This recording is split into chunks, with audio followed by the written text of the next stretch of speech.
Hello friends, welcome to Infonet coaching classes. आज के इस वीडियो में हम एक बहुत ही इंपॉर्टेंट टॉपिक को डिस्कशन करने वाले हैं जिसका नाम है यूनियन पब्लिक सर्विस कमीशन, जिसे हम इन शॉर्ट यूपीएससी के नाम से भी जानते हैं। ओके, तो इससे रिलेटेड जो भी सारा इंपॉर्टेंट प्रोविजंस है, जैसे आपके इसके कंपोजिशन से रिगार्डिंग इसके जो मेंबर्स होते हैं, कौन होते हैं, किस तरीके से उन्हें रिमूव किया जा सकता है, उनके फंक्शंस, पावर्स, रोल्स, इंडिपेंडेंसी, सारा कुछ आज इस वीडियो में हम कवर करने वाले हैं। ओके, तो चलिए शुरू करते हैं आज का हमारी सेशन। बात करते हैं यूनियन पब्लिक सर्विस कमीशन या फिर जिसे हम यूपीएससी कहेंगे।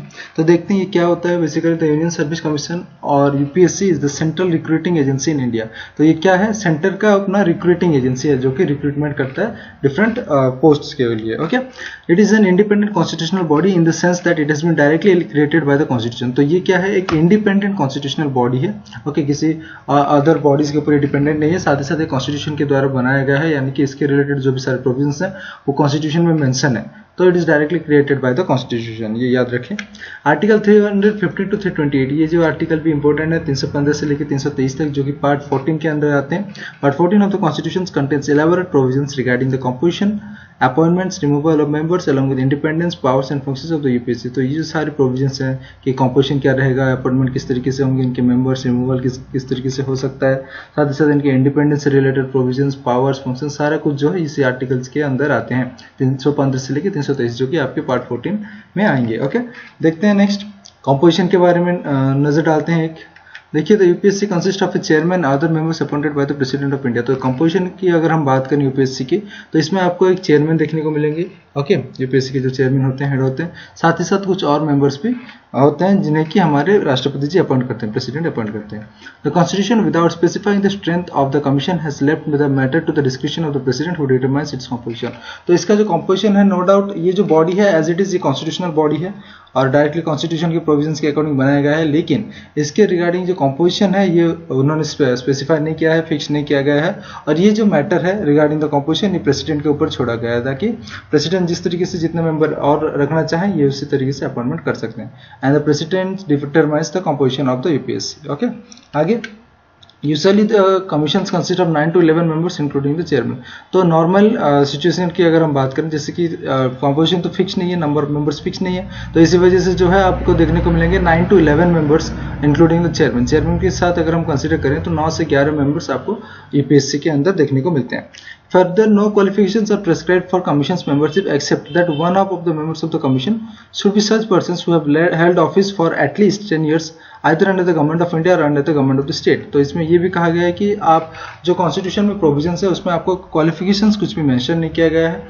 ओके, कि क्या क्वालिफिकेशंस रहना चाहिए सारे मेंबर्स के, और इसमें सिर्फ इतना कहा गया है कि जो हाफ ऑफ द मेंबर्स होंगे, जितने भी मेंबर्स होंगे उसके आधे जो मेंबर्स होंगे, they should be such persons who have held office for at least 10 years। तो जिनका 10 साल का एक्सपीरियंस होना चाहिए आइदर किसी भी सर्विस में, किसी भी जॉब में, किसी भी पोजीशन में in the under the government of India और under the government of state, यानी कि गवर्नमेंट ऑफ इंडिया के अंडर या फिर गवर्नमेंट ऑफ स्टेट के अंदर अगर वो 10 साल सर्व कर चुके हैं किसी भी ऑफिस में, then they can be eligible for becoming a member of the UPSC. और दूसरा कोई क्वालिफिकेशंस आपको देखने को नहीं मिलेगी। Okay, next, the constitution also authorises the president to determine the conditions of service of chairman and other members of the commission. तो साथ ही साथ देखिए, ये जो कंपोजिशन के साथ साथ जो है हमारा क्या कंडीशंस ऑफ सर्विस और जो भी चेयरमैन की कंडीशंस होंगे ऑफिसेस के, ओके, सर्विस के कंडीशंस क्या होंगे, मेंबर्स के कंडीशन ऑफ सर्विस क्या क्या होंगे, वो सारा कुछ हमारे प्रेसिडेंट ही डिटरमाइन करते हैं, ये उनको अथॉरिटी दी गई है। The chairman and members of the commission hold office for a term of 6 years and until they attain the age of 65 years whichever is earlier. तो देखिए, इसका जो अगर टेन्योर है की हम बात करें, चेयरमैन और मेंबर्स के टेन्योर यूपीएससी के अगर हम बात करें तो ये मैक्सिमम होता है 6 years। ओके, ये इंपॉर्टेंट याद रखें। इलेक्शन कमीशन के केस में भी हमने देखा था, जो चेयरमैन का टेन्योर रहता है वो 6 साल होता है, until they attain the age of 65 years, 6 साल या फिर 65 years, जो भी आगे आएगा, यानी कि जो भी पहले आएगा उसके हिसाब से इनका टेन्योर फिक्स की जाएगी। ओके, आगे, However, they can relinquish their office at any time by addressing the resignation to the president। तो ये जब चाहे तब अपना ऑफिस भी छोड़ सकते हैं, रिजाइन दे सकते हैं, और ये जो रेजिग्नेशन लेटर है ये प्रेसिडेंट को सबमिट करेंगे। They can also be removed by the expiry of that term by the president in manner as provided in the constitution। तो देखिए, इन्हें ये तो पहले रिजाइन भी दे सकते हैं या फिर इन्हें रिमूव भी किया जा सकता है। और रिमूव किस तरीके से किया जाता है? एज पर the provisions provided in the constitution.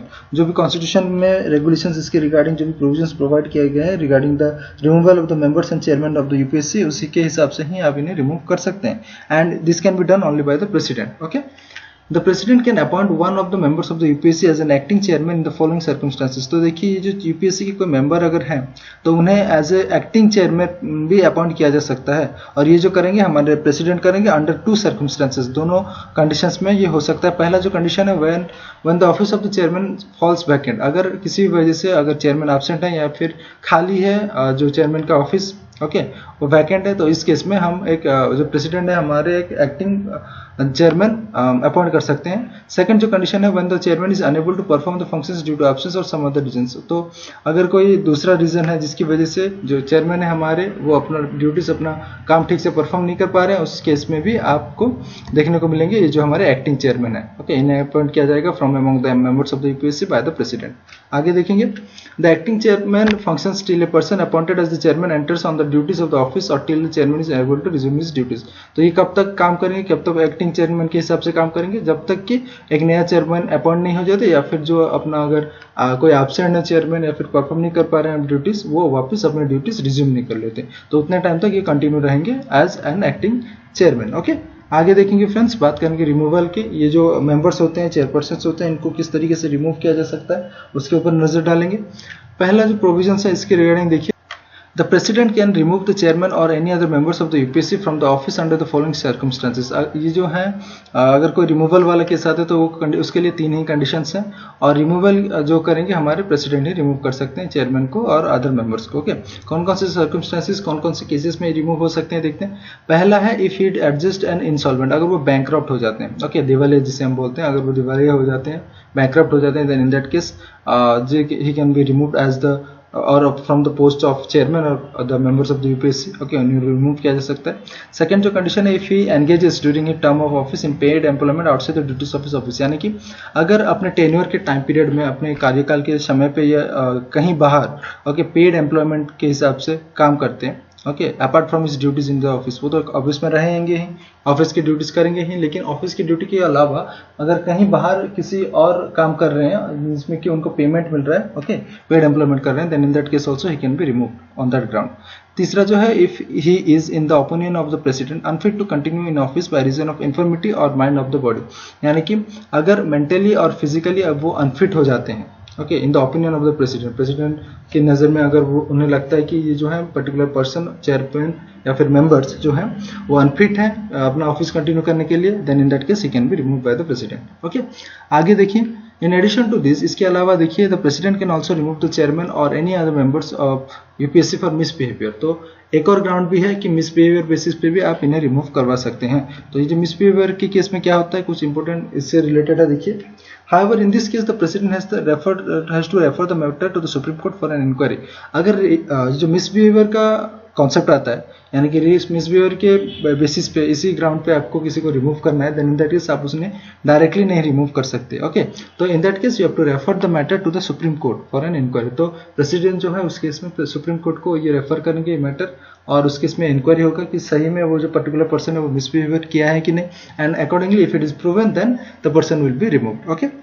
If the Supreme Court after the inquiry upholds that the cause of removal and advice, so the President can remove the chairman or a member। तो इस case में ही अगर ये prove होता है और supreme court decision देते हैं कि हाँ ये पर्टिकुलर जो पर्सन है मिसबिहेवियर के जो ग्राउंड्स के बेसिस पे रिमूव किया जा सकता है, इन दैट केस प्रेसिडेंट उन्हें रिमूव कर सकते हैं। आगे देखेंगे फ्रेंड्स, कुछ और पॉइंट्स हैं।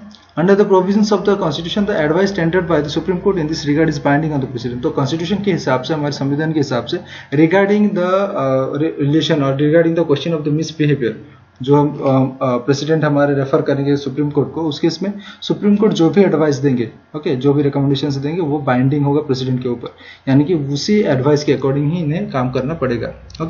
Next, During the course of inquiry by the Supreme Court, the President can suspend the chairman or the member of the UPSC। हाँ, ये कर सकते हैं कि देखिए जब तक इंक्वायरी चल रहा है या आपके ऊपर एलिगेशंस आए कि आप मिसबिहेवियर के बेसिस पे आपको रिमूव करवाना है, तो उसके ऊपर अगर अभी इंक्वायरी चल रहा है, प्रूव नहीं हुआ है, then in that case for that time period the president क्या कर सकते हैं, उसी पर्टिकुलर चेयरमैन या फिर मेंबर को सस्पेंड कर सकते हैं। ये पावर प्रेसिडेंट के पास है, लेकिन वो कंप्लीटली रिमूव नहीं कर सकते until it is proven. Next, defining the term misbehaviour. तो ये जो मिसबिहेवियर की हम बात कर रहे थे, इसे डिफाइन किया गया है हमारे कॉन्स्टिट्यूशन में कि किस काम कर रहे हो, अगर कोई काम करते हो then you can be called that you have done a misbehaviour. तो आप मिसबिहेवियर करते हैं तो इसका क्या मतलब है, क्या करने से आपको ये कहा जाए कि आपने मिसबिहेव किया है। So that is defining the term misbehaviour in the context the constitution states that the chairman और any other members in the UPSC is deemed to be guilty if of misbehaviour if he. तो आप guilty किस case में होंगे, देखिए पहला है it's concern और इंटरेस्टेड इन एनी कॉन्ट्रैक्ट और agreement made by the government of India और द गवर्नमेंट ऑफ स्टेट। अगर आप कंसर्न है, लिंक्ड है, इंटरेस्टेड है किसी कॉन्ट्रैक्ट में, एग्रीमेंट में, आपका हाथ है, आपका रोल है या फिर आपका शेयर है आप बोल सकते हैं, और any agreement made by the government of India या फिर गवर्नमेंट ऑफ स्टेट गवर्नमेंट या फिर सेंट्रल गवर्नमेंट के किसी कॉन्ट्रैक्ट और एग्रीमेंट में, तो in that case you will be treated as you are guilty of misbehaviour. दूसरा जो कंडीशन है, participates in any way in the profit of such contracts और एग्रीमेंट। अगर आप पार्टिसिपेट करते हैं किसी इसी तरह के कॉन्ट्रैक्ट या फिर एग्रीमेंट में और इन एनी बेनिफिट या फिर इसमें से कुछ शेयर मिल रहे हैं आपको, कुछ बेनिफिट, कुछ फायदा हो रहा है, okay, then as a member of and then in common with other members of an incorporated company, okay, उसमें से आपको मिल रहा है बेनिफिट या फिर एज ए मेंबर किसी कंपनी के आप मेंबर हैं और उसके अकॉर्डिंग वो जो ट्रीटीज हो रहे हैं, एग्रीमेंट्स हो रहे हैं, कॉन्ट्रैक्ट्स हो रहे हैं, उसके अकॉर्डिंग आप बेनिफिटेड हो रहे हैं, तो in that case it will also be treated as a misbehaviour, okay, और इस केस में आपको ग्राउंड पे आपको रिमूव किया जा सकता है। आगे देखेंगे इंडिपेंडेंस। देखिए हमने अभी भी जैसे कि देखा कि जो यूपीएससी है हमारा एक it is basically as the watchdog of the Indian governance system, okay, तो मेरिट बेसिस पे ये अपॉइंट करते हैं, तो ये जो है एक इफेक्टिवली काम करना चाहिए, अपना जो काम वो अच्छे तरीके से करना चाहिए, इसी वजह से इनके लिए कुछ इंडिपेंडेंसी भी होना चाहिए, ओके, ताकि ये इम्पार्शियल रह के इंडिपेंडेंट रह के अपना काम कर सकें, ओके। तो उसके रिगार्डिंग कुछ इंपोर्टेंट प्रोविजंस दिए गए हैं, कुछ इंपोर्टेंट पॉइंट्स मेंशन किए गए हमारे कॉन्स्टिट्यूशन में, देखते हैं। देखिए सबसे पहला जो द चेयरमैन और a member of the UPSC can be removed from the office by the president only in the manner and on the grounds mention in the constitution. जिस तरीके का जो प्रोसीजर है वो जो कि अपने कॉन्स्टिट्यूशन में मेंशन है, उसी प्रोसीजर में और उसी ग्राउंड्स के बेसिस पे ही आप जो चेयरमैन है और मेंबर्स है उन्हें रिमूव कर सकते हैं। देयरफॉर ये कहा जाता है कि इनके पास जो है सिक्योरिटी ऑफ टेन्योर है। नो डाउट प्रेसिडेंट अपॉइंट करते हैं उन्हें, लेकिन वो अपने मन मर्जी से उन्हें रिमूव नहीं कर सकते, और या फिर हम बोलें जब चाहे तब रिमूव नहीं कर सकते, okay, that is they enjoy the security of tenure. इनके पास अपना फिक्स टेन्योर होता है। ये एक प्रोविजन है regarding the independency of the UPSC. Second देखिए the condition of service of the chairperson और a member do determine by the president can not be varied to his disadvantage after his appointment. यानी कि ये जो conditions होते हैं, terms and conditions of the services होते हैं, वो हमारे प्रेसिडेंट डिटरमाइन करते हैं, फिक्स करते हैं, लेकिन ये ऐसा कुछ नहीं करेंगे जिसके कि डिसएडवांटेज हो जाए या फिर कोई ऐसा डिसएडवांटेज वाला सिचुएशन आ जाए after the appointment of this members, okay. The entire expenses including salaries, allowances and pensions, जो भी सैलरीज मिल रहे हैं उन्हें अलाउंसेस या फिर पेंशंस मिलेंगे, of the chairman and members of the UPSC are charge on the consolidated fund of India. तो ये जो है कंसोलिडेटेड फंड ऑफ इंडिया से चार्ज होता है, and thus they are not subject to vote of parliament. तो इनके ऊपर जो एनुअल वोटिंग होती है पार्लियामेंट की वो नहीं हो सकता, ये भी इंपॉर्टेंट है, ओके।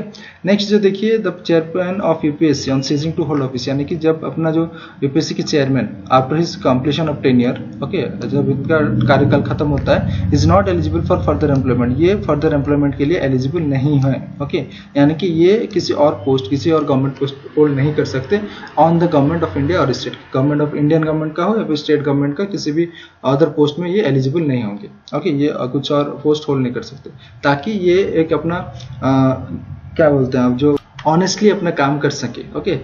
वो एक होप में, ये एक लालच के बेसिस पे काम ना करें कि फ्यूचर में मुझे कोई ऐसा पोजीशन या फिर पोस्ट मिलने वाला है तो I should favour the government, तो ऐसा कुछ ना करके ये इम्पार्शियल तरीके से ऑनेस्टली अपना काम कर सके। तो इसी वजह से जो प्रोविजंस बहुत इंपॉर्टेंट होता है। सिमिलरली ये जो केस आप देख सकते हैं मेंबर्स ऑफ यूपीएससी के केस में क्या है, इसके variations. So a member of UPSC on ceasing to hold office is eligible for appointment as a chairman. अगर कोई मेंबर है, उनका टेन्योर खत्म होता है as a member, then in that case वो चेयरमैन के तौर पर अपॉइंट हो सकते हैं यूपीएससी के, और ये किसी स्टेट पब्लिक सर्विस कमीशन के, but not for any other employment, okay.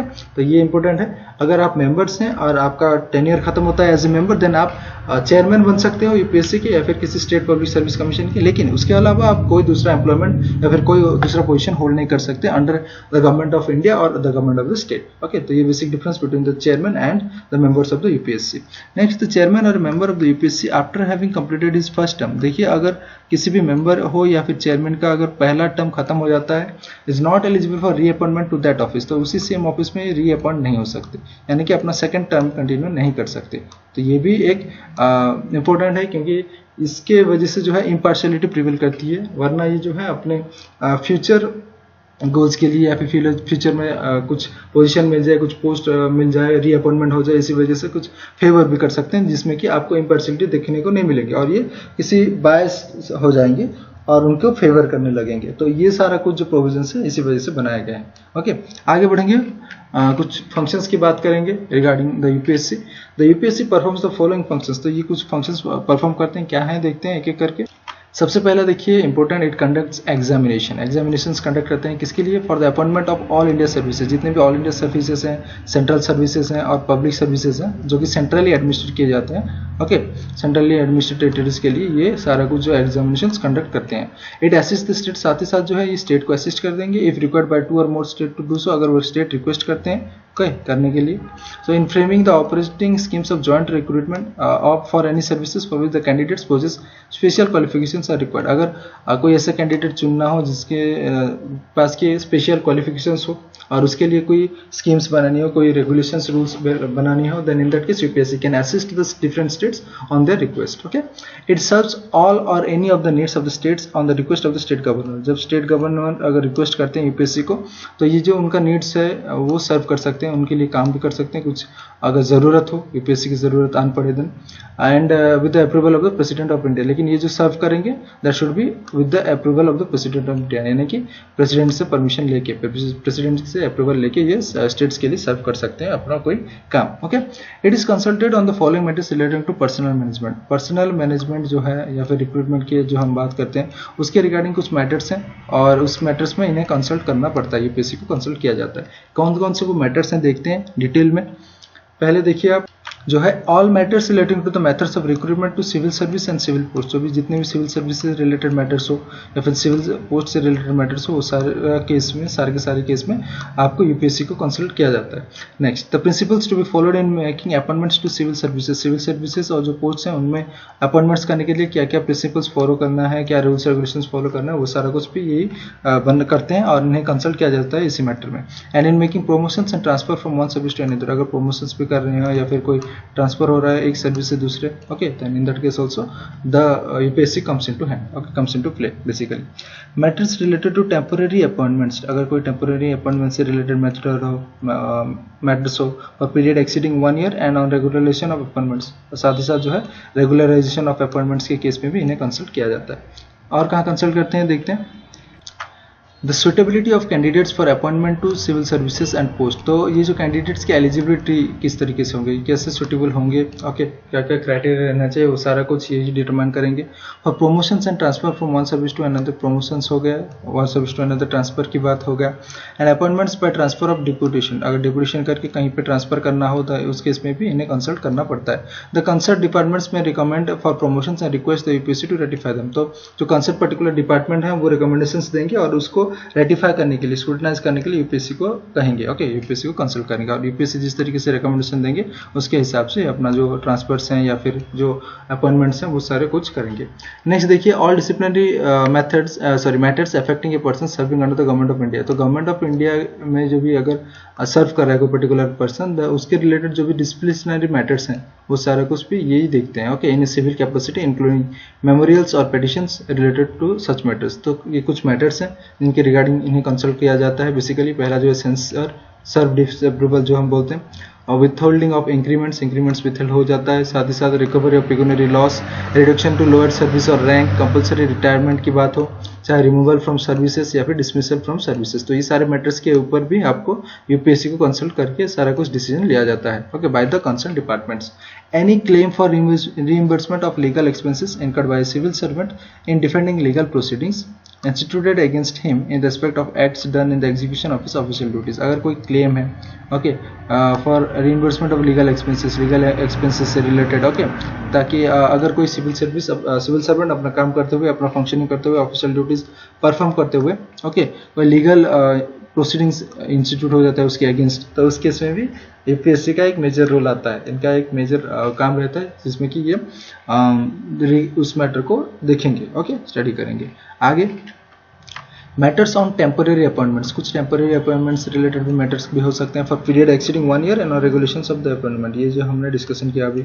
Matters related to grant of extension of services and re employment of certain retired civil service, अगर कोई रिटायर्ड सिविल सर्विस है उन्हें कोई डिपार्टमेंट में आपको री employment देना है या फिर री एम्प्लॉय करना है, उससे रिलेटेड मैटर्स में भी आपको यूपीएससी के साथ कंसल्ट करना पड़ेगा। Any other matters related to personal management, साथ ही साथ जो पर्सनल मैनेजमेंट की हम बात कर रहे हैं इनसे रिगार्डिंग कोई अगर दूसरा मैटर है उस केस में भी UPSC comes into play. Next, the Supreme Court has held that if the government fails to consult UPSC in the matters, जो भी अभी हमने देखा इस सारे मैटर्स में अगर गवर्नमेंट कंसल्ट नहीं भी करती है यूपीएससी को, the aggrieved public service has no remedy in a court, तो उस केस में आप कोर्ट में जाके अपील नहीं कर सकते कि ये गवर्नमेंट ने यूपीएससी से कंसल्ट नहीं किया और ऐसा डिसीजन ले लिया या ऐसा एक्शन ले लिया। जो एग्रीड पब्लिक सर्वेंट है वो इस तरह का कोई केस नहीं कर सकते, क्योंकि देखिए इन अदर वर्ड्स हम ये बोल सकते हैं the court held that any irregularity in consultation with the UPSC और acting without consultation does not invalidate the decision of the government, यानी कि गवर्नमेंट अगर यूपीएससी को कंसल्ट किए बिना कोई एक्शन ले रहा है, कोई डिसीजन ले रहा है, तो वो ले सकते हैं, उनके पास वो पावर है। ओके, तो आप ये नहीं बोल सकते कि इन्होंने यूपीएससी को कंसल्ट किए बिना ये जो अपना डिसीजन लिया है इसलिए इस डिसीजन को इनवैलिडेट किया जाए, तो ऐसा कुछ नहीं हो सकता, वो बिना कंसल्ट किए भी अपना डिसीजन ले सकते हैं। सो दस the provision is directory and not mandatory, तो ये जो प्रोविजन है कंसल्ट करने का यूपीएससी को, ये सिर्फ और सिर्फ डायरेक्टरी है, चाहे तो ले सकते हैं, नहीं चाहे तो नहीं भी ले सकते हैं। ओके, ये मैंडेटरी नहीं है गवर्नमेंट के ऊपर। Similarly the court held that is selection by the UPSC does not confer any right to the post upon the candidate, तो इसमें ये भी कहा गया कि अगर यूपीएससी के द्वारा सिलेक्शन किया जाता है दैट डजंट मीन कि आपको उसी पोस्ट के ऊपर राइट मिल गया। Okay, does not confer any right to the post upon the candidate. Okay, तो इस तरीके का वैसा कुछ नहीं होता, गवर्नमेंट अपने हिसाब से भी एक्शन ले सकती है। फंक्शंस देखते हैं, इससे रिगार्डिंग देखिए कुछ एक्स्ट्रा इंपॉर्टेंट पॉइंट्स भी हैं। The additional functions related to the service of union can be conferred on UPSC by the parliament, अगर कोई एडिशनल फंक्शन भी करवाना हो यूपीएससी से तो वो पार्लियामेंट डिसाइड करेंगे, अगर जरूरत आन पड़ी है then in that case the parliament जो है वो एडिशनल काम भी करवा सकते हैं by the UPSC. It can also place the personal system of any authority, corporate body or public institution within the jurisdiction of UPSC। साथ ही साथ पार्लियामेंट जो है जो personal system of any authority, कोई कॉर्पोरेट बॉडी हो, कोई public institution हो, उसके भी जो जुरिस्डिक्शन के यूपीएससी के जुरिस्डिक्शन के अंदर ला सकते हैं। ओके, ये सारा कुछ एक्सटेंड किया जा सकता है powers of the parliament, powers of the UPSC by the parliament। Okay, hence the jurisdiction of UPSC can be extended by an act made by the parliament। Parliament basically एक act पास करेगी और उसके according जो UPSC की jurisdiction है इसे extend किया जा सकता है, इनकी पावर्स को बढ़ाया जा सकता है। The UPSC presents annually to the president a report on its performance, तो यूपीएससी जो भी काम करती है उनका एनुअली यानी कि हर साल एक रिपोर्ट पब्लिश देना पड़ता है प्रेसिडेंट को। ओके, तो इसमें ये याद रखें क्योंकि आपको कंफ्यूज करने के लिए बोला जा सकता है कि जो हमारे यूपीएससी है वो पार्लियामेंट को रिपोर्ट सबमिट करते हैं, लेकिन ऐसा कुछ नहीं, ये प्रेसिडेंट को अपना रिपोर्ट देंगे और जो प्रेसिडेंट है the president places the report before the both houses of the parliament, president in turn उसे प्रेजेंट करते हैं हमारे पार्लियामेंट में along with a memorandum explaining the cases where the advices of the commission was not accepted and the reasons for such non acceptance।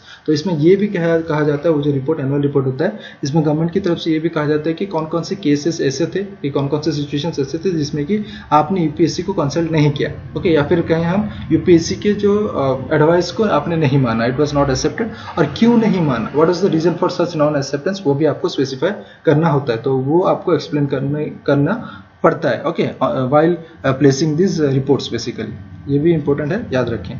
All such cases of non acceptance must be approved by the appointments committee of the union cabinet, और ये जो सारे जो cases हैं जो non acceptance से related कि आपने क्यों ऐसा नॉन एक्सेप्ट क्यों किया या फिर एक्सेप्ट नहीं क्यों किया, क्योंकि तो ये सारे जो रीजंस होते हैं that should be approved by the appointments committee of the union cabinet, union cabinet की जो अपॉइंटमेंट्स कमिटी उनके द्वारा अप्रूव होना जरूरी है। ओके, एन इंडिविजुअल मिनिस्ट्री और department has no power to reject the advice of the UPSC, तो अगर हम बात करें कोई इंडिविजुअल मिनिस्ट्री की या फिर कोई डिपार्टमेंट की, ओके, इंडिविजुअली उनके पास कोई पावर नहीं है कि ये यूपीएससी की एडवाइस को रिजेक्ट कर दे, तो ये जो यूपीएससी की एडवाइस इनके केस में ये बाइंडिंग होता है। ओके, लेकिन प्रेसिडेंट की बात करें या फिर गवर्नमेंट की बात करें तो इन दैट केस वो कंप्लीटली उनके ऊपर डिपेंड करता है कि आप एक्सेप्ट करेंगे कि नहीं करेंगे। ओके, सिर्फ और सिर्फ उन्हें इतना बताना एनुअली, अगर वो एक्सेप्ट नहीं करते तो वो एक रिपोर्ट में बता देंगे कि इस पर्टिकुलर रीजन की वजह से हमने एक्सेप्ट नहीं किया। नेक्स्ट, कुछ लिमिटेशंस भी हैं इनके, तो यूपीएससी की लिमिटेशंस की बात करेंगे। The following matters are kept outside the functional jurisdiction of the UPSC, in other words the UPSC not concern in the following matters. तो देखिए कुछ ऐसे भी मैटर्स होते हैं जिसमें कि हम जनरली यूपीएससी को कंसल्ट नहीं किया जाता है, जो कि यूपीएससी के जुरिसडिक्शंस के बाहर है। कौन कौन से मैटर्स देखिए कुछ है। सबसे पहला मैटर जिसमें कि यूपीएससी को कंसल्ट नहीं किया जाता वो है while making reservations of appointments of post. अगर पोस्ट के रिलेटेड कोई रिजर्वेशंस किया जाता है, appointments in favour of backward classes of citizens, backward classes के लिए अगर आपको रिजर्वेशंस करने हैं, then in that case you need not consult the UPSC. उस केस में यूपीएससी का कोई रोल नहीं बनता। While taking into consideration the claims of scheduled caste and scheduled tribes in making appointments to services and post. तो scheduled caste और scheduled tribes के related अगर आप कोई कंसिडरेशन कर रहे हैं, ओके, उनके क्लेम्स कंसिडर कर रहे हैं, तो in that case also you can do it independently. वो while regard to the selection for chairmanship और membership of commissions, कोई different commissions हो, tribunals हो, ओके, साथ ही साथ आप देख सकते हैं post of high diplomatic nature, okay, साथ ही साथ bulk of group C group D services, तो इनके रिलेटेड कोई सिलेक्शन करना हो मेंबर्स का या फिर चेयरमैन का, तो उस केस में आपका यूपीएससी का जो जुरिसडिक्शन नहीं आता, कंसल्ट नहीं किया जाता। With regard to the selection for temporary or officiating appointments to a post, if the person appointed is not likely to hold the post for more than 1 year, तो ये important point देखिए, अगर 1 साल के ज़्यादा टेम्पररी पोस्ट के ऊपर आपको कोई सिलेक्शन करना हो या फिर अपॉइंटमेंट करना हो, then you can consult the UPSC. लेकिन अगर 1 साल के अंदर ही वो जो टेम्पररी टेम्पलेट के लिए आप अपॉइंट करना चाहते हैं किसी को, ओके, किसी ऑफिशियल अपॉइंटमेंट करना चाहते हैं, then that case you need not consult the UPSC. उस केस में यूपीएससी का जुरिसडिक्शन काम नहीं आता, ओके। अगर मोर देन 1 ईयर है और टेम्पररी टाइम पीरियड के लिए है, then in that regard you can consult the UPSC. ये डिफरेंस जरूर याद रखें। आगे चलेंगे, कुछ और इंपॉर्टेंट पॉइंट से डिस्कशन करेंगे। The president can exclude post service and matter from the purview of the UPSC. तो साथ ही साथ जो प्रेसिडेंट के पास भी ये पावर है कि एक्सक्लूड कर सकते हैं कुछ पोस्ट सर्विसेज और मैटर्स, इनके जो जुरिसडिक्शन से वापस भी ले सकते हैं, okay. Next, the constitution states that the president in respect to all India services and central services and post made by the regulation specified in the matter in which it shall not be necessary for the UPSC to be consulted. तो ये constitution में ये mention किया गया है कि कौन कौन से मैटर्स में, कौन कौन से पोस्ट में, कौन कौन से सर्विसेज के रिगार्डिंग, कौन कौन से मैटर्स के रिगार्डिंग यूपीएससी को कंसल्ट करना जरूरी नहीं है, वो सारा कुछ प्रेसिडेंट डिटरमाइन करेंगे, ओके। तो ये जो पावर से कॉन्स्टिट्यूशन के द्वारा प्रेसिडेंट के ऊपर ये कन्फर किया गया है basically. But all such regulations made by the president shall be laid before each house of the parliament for at least 14 days. तो ये जो इसके रिगार्डिंग सारे जो रेगुलेशंस बनाए जाएंगे, जो भी हमारे प्रेसिडेंट बनाएंगे, वो खुद से अकेले बना के ऐसा कुछ इश्यू नहीं कर सकते, लेकिन ये जो है, जो भी सारा रेगुलेशन प्रेसिडेंट हमारे बनाएंगे, that should B laid before the house each house of the parliament for at least 14 days. तो 14 दिन तक मिनिमम हाउस के सामने आपको उसे प्रेजेंट करना पड़ेगा। द पार्लियामेंट कैन अमेंड और रिपील देम। तो साथ ही साथ ये जब भी ये रखा जाएगा पार्लियामेंट के सामने, हाउसेस के सामने, तो इन केस उसे रिपील भी किया जा सकता है, हटाया भी जा सकता है, या फिर अमेंड भी किया जा सकता है, जो भी रेगुलेशन हमारे प्रेसिडेंट बनाएंगे regarding the consultation of the UPSC, okay. आगे बढ़ेंगे, रोल के बारे में डिस्कशन करते हैं, यूपीएससी का क्या ऐसा रोल है हमारे कंट्री में, ओके। तो देखते हैं, the constitution visualises the UPSC to be the watchdog of merit system in India. तो basically watchdog of merit system है हमारे यूपीएससी, ओके। तो ये पूरा इसी मेरिट सिस्टम के बेसिस पे जो सिलेक्शंस होना है, अपॉइंटमेंट्स होना है, उनके ऊपर ये कंप्लीटली नजर रखते हैं। नेक्स्ट देखते हैं, it is concern with the recruitment to all India services and central services. तो देखिए हमने जैसे डिस्कस किया कि सारा कुछ ये रिक्रूटमेंट के मैटर्स देखेंगे टू ऑल इंडिया सर्विसेज, साथ ही साथ जो है आपके सेंट्रल सर्विसेज ग्रुप ए और ग्रुप बी की related, okay. And advises the government when consulted on promotionary and disciplinary matters. तो अगर प्रमोशन और डिसिप्लिनरी मैटर्स से रिगार्डिंग कुछ इश्यूज हैं, कुछ एडवाइस लेना हो, then in that case government consult करेंगे हमारे यूपीएससी से, और उन्हें यूपीएससी उन्हें एडवाइस करती है। It is not concern with the classification of service pay and service condition, cadre management, training and so on. तो ये जो है इनका रोल इस केस में काम नहीं करता, यानी कि ये सारे मैटर्स नहीं देखते, जैसे कि आपके सर्विसेज की क्लासिफिकेशन किस तरीके से की जाएगी, पेमेंट के रिलेटेड, सर्विस कंडीशन किस तरीके का होगा, कैडर मैनेजमेंट, ओके, ट्रेनिंग, तो इन सब से रिगार्डिंग यूपीएससी का कोई रोल नहीं बनता। Next, the matters are handled by the department of personal and training, one of the 3 departments, the ministry of personal, public grievance and pension.